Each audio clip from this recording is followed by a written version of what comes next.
Yo, on va parler des nouvelles officielles qui sont tombées. Alors nous avons la sortie d'un nouveau personnage à la prochaine mise à jour, la 3.7, qui s'appelle Kilala ou Kirara, enfin ça dépend comment vous voulez l'appeler.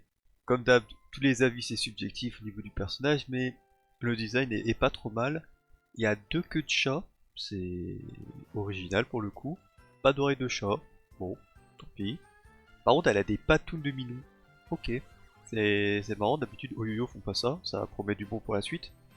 Enfin, j'espère qu'ils continueront sur cette lancée et qu'ils font pas des personnages génériques comme ils ont l'habitude de faire.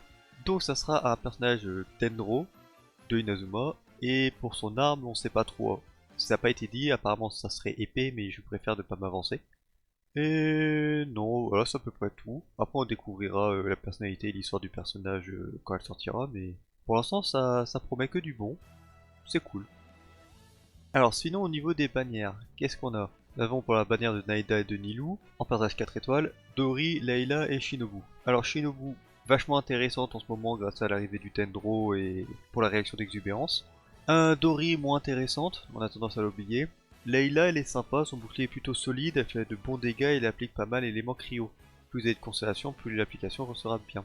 Néanmoins, je trouve que cette bannière en dehors des 4 étoiles qui sont plutôt sympas, bah je la trouve nulle à chier. Suffit de regarder Nilou. Aucun personnage de la bannière ne combote avec Nilou. Pas de personnage Dendro, pas de personnage Hydro. Cette bannière ne sert à rien pour Nilou. Pour moi, ça en fait une mauvaise bannière. Surtout que j'ai envie de pull Nilou, donc j'aurais préféré avoir, je sais pas, une Candace ou un personnage Hydro, ou Dendro. Dendro en 4 étoiles, y a pas grand chose. Hein. Yao Yao, ça fait pas longtemps qu'elle est arrivée, collée, collée, voilà, elle est vite. Bon, c'est un peu dommage.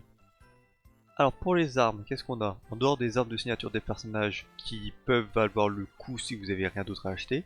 Au niveau des armes 4 étoiles, la dernière corde elle est plutôt pas mal sur Fischl, je vois qu'elle pour l'instant. L'autre épée, celle-ci, je sais plus le nom, elle donne de la maîtrise élémentaire et elle sera bien pour Nilou. Enfin bien pour tous les personnages qui ont besoin de maîtrise élémentaire. La lance du dragon là, je sais plus comment elle s'appelle. Fléau du dragon, c'est ça. La fléau du dragon, pour un personnage qui joue autour de la maîtrise élémentaire c'est bien, par exemple avec la Raiden en exubérance c'est très bien. Espadon de Favonus, c'est bien je pense. Enfin, ça dépend, c'est assez particulier. Je vois pas beaucoup de personnages qui utilisent, mais si vous avez besoin de recharge avec un personnage clément, ça peut le faire. Et le dernier catalyseur, c'est le mémoire rituel qui donne de la maîtrise élémentaire en masse. Quasiment toutes les armes donnent de la maîtrise élémentaire, sauf l'espadon de Favonus. Après, pour moi, ces armes sont quasiment toutes correctes si vous avez des personnages pour les équiper. Donc les armes 4 étoiles, c'est bien. Après, pour les armes 5 étoiles, est-ce que c'est nécessaire de les avoir sur les personnages?